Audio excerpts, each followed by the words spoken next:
Nagising ako bago pa tumunog ang alarm ko. Isang bagay na hindi ko inaasahan. Madalas kasi, hinihintay ko munang sumidaw ang alarm bago ako bumangon. Parang kailangan ko muna ng push para gumalaw. Pero ngayon, iba. Tahimik ang kwarto.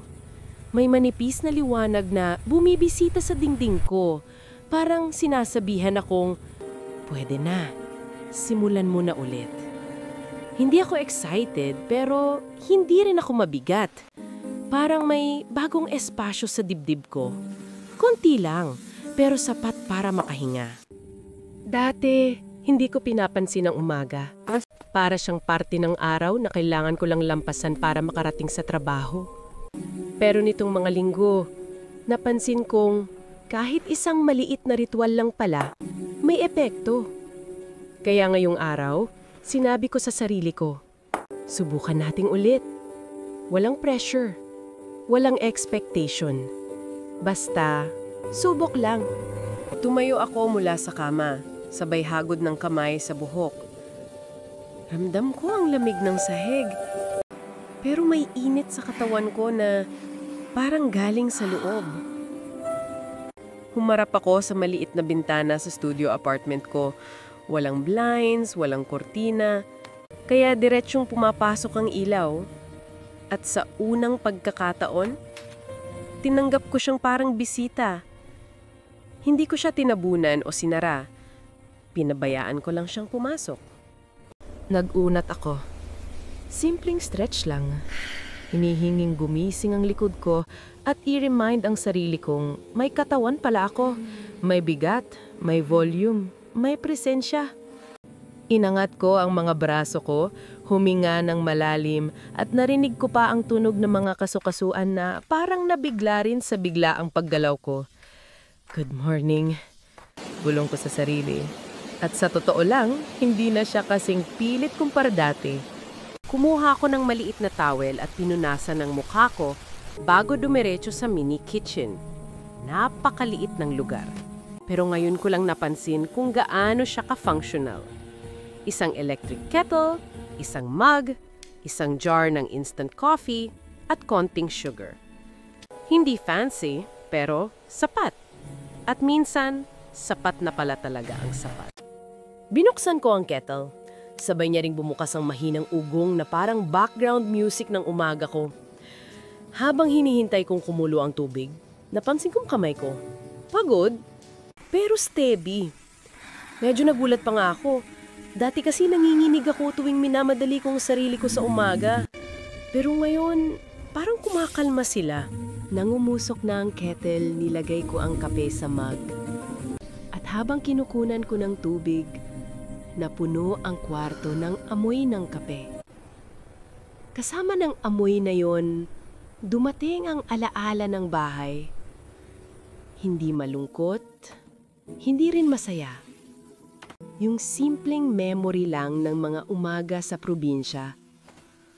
Yung ingay ng manok, yung tunog ng tsinelas ni mama sa kusina, yung tulog pa ang buong mundo pero gising na ang amoy ng kape. Umupo ako sa maliit na mesa ko. May isang notebook na nakapatong doon.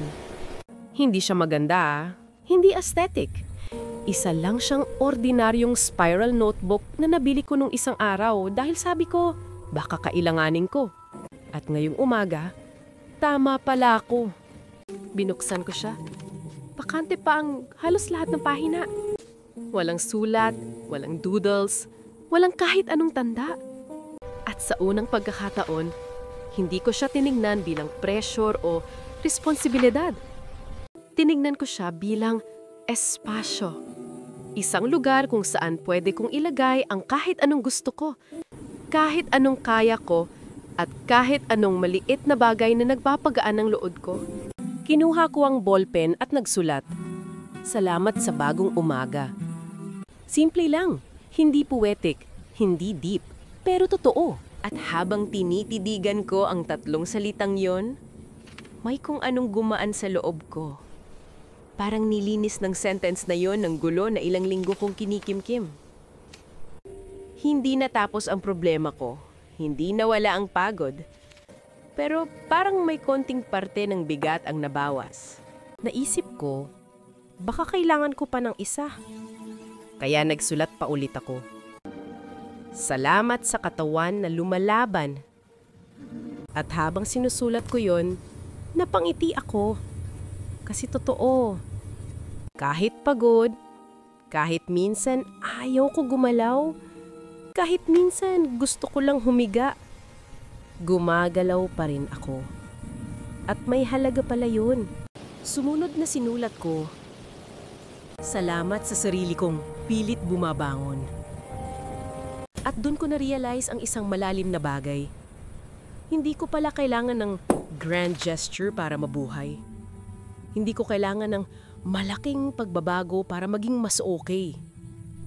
Minsan, sapat na pala yung bangon, yung stretch, yung kape, yung 2 minuto ng tahimik na paghinga. Habang nagsusulat ako, napansin ko na hindi ko na tinitingnan ng oras. Dati, palagi akong nakatingin sa phone clock. Palaging nagmamadali. Palaging may kasunod. Pero ngayon, parang tumigil ang mundo sandali para bigyan ako ng pagkakataong huminga. Pagkatapos kong magsulat, uminom ako ng kape. Mainit, masarap. Hindi dahil sa brand o kasarapan ng timpla, pero dahil ginawa ko siya ng hindi nagmamadali. At doon ko na-realize na ang dami ko palang ginagawa dati ng mabilis, at ang bilis pala minsan ang pumapatay ng saya. Naglakad ako papunta sa bintana. Sa labas, unti-unti nang gumigising ang mundo.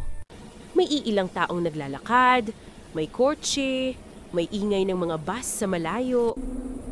Pero sa loob ko, tahimik. Hindi ako overwhelmed, hindi ako anxious, wala akong gustong ayusin. Gusto ko lang tumingin. At doon ko naisip, siguro ito ang routine na hinahanap ko. Hindi yung strict na schedule na ginagawa ng iba. Hindi yung mahaba at aesthetic na morning routine videos online. Kundi yung simpleng sayaw ng araw ko. Bangon, stretch, kape, pasasalamat. Minsan, doon pala nagsisimula ang pagbabago. Habang nakatingin ako sa labas, naramdaman ko ang unti-unti kong pagbabalik sa sarili. Hindi pa buo, hindi pa stable, pero may something. May maliit na apoy na nagsisimula ulit. At kahit maliit siya, sapat na siyang magpasindi ng liwanag na matagal ko nang nawawala. Hindi ko ina-expect na mababago ng umagang ito ang buong buhay ko. Alam kong bukas, baka pagod ulit ako. Baka mawalan ako ng gana ulit. Baka hindi ko magawa ang routine na to, pero hindi rin yun ang point. Hindi naman kailangan perfect. Hindi naman kailangan araw-araw. Kailangan lang subukan. Kahit minsan, kahit paunti-unti, bago ako maghanda para sa trabaho, isinara ko ang notebook. Tinignan ko ang 3 linya. 3 maliit na sentence, 3 simpleng pasasalamat. Pero ramdam ko ang epekto nila. Parang sinasabihan nila ako, see you tomorrow. At para sa unang pagkakataon, gusto kong sagutin, oo, babalik ako. Habang nagbibihis ako, napansin ko na mas magaan ang galaw ko. Hindi bigla, hindi dramatic na pang, pero may shift. At siguro, yun ang sinasabi ng mga tao kapag sinasabi nilang, start your day right. Hindi yung perfect, hindi yung social, hindi yung Instagrammable, kundi yung align sa kung ano ang kailangan mo. Pagkatapos mag-ayos, sinilip ko ulit ang notebook. Hindi para magsulat, pero para makita lang. Para ma-remind ang sarili ko na meron akong routine na akin. Routine na hindi ko kinuha sa iba. Routine na nabuo dahil tinanong ko ang sarili ko, ano ang kaya ko ngayon? Naisip ko rin kung bakit ang tagal ko bago sinubukang gumawa ng routine. Siguro dahil natakot ako. Natakot na baka hindi ko kayanin. Natakot na baka maging isa na naman siyang bagay na sisimulan ko pero hindi matatapos. Pero ngayong nandito ako, ang simple pala ng sagot. Hindi naman kailangan matapos. Kailangan lang simulan. Huminga ako ng malalim bago lumabas ng apartment. Habang sumasara ang pinto, parang narinig ko ang sarili kong sabihing, "Good job!" At natawa ako kasi ang simple, pero ang sarap pakinggan. Ang sarap i-claim. Kasi minsan pala, hindi kailangan ng malaking achievement para sabihing proud ka sa sarili mo. Minsan, sapat na ang pagbangon habang naglalakad papuntang bus stop, dala ko ang smell ng kape sa damit ko, ang init ng umaga, at ang konting tapang na binigay ng notebook ko. At doon ko naramdaman, kahit malayo ako sa bahay, may bahay pa rin akong pwede kong likhain para sa sarili ko. Isang bahay na nagsisimula sa maliit na routine, sa maliit na pasasalamat, sa maliit na umagang gaya nito. At habang sumasakay ako sa bus, napangiti ako. Hindi dahil sa malaking pagbabago, hindi dahil solved na ang lahat, kundi dahil sa wakas, naramdaman ko ulit ang isang bagay na matagal ko nang hindi nararamdaman, ang posibilidad. At dahan-dahan, naalala ko, kapag may routine kang kayang gawin para sa sarili mo, kahit maliit, unti-unti, nagiging tahanan din ito. At siguro, ito ang unang hakbang ko papunta sa sarili kong balik tahanan.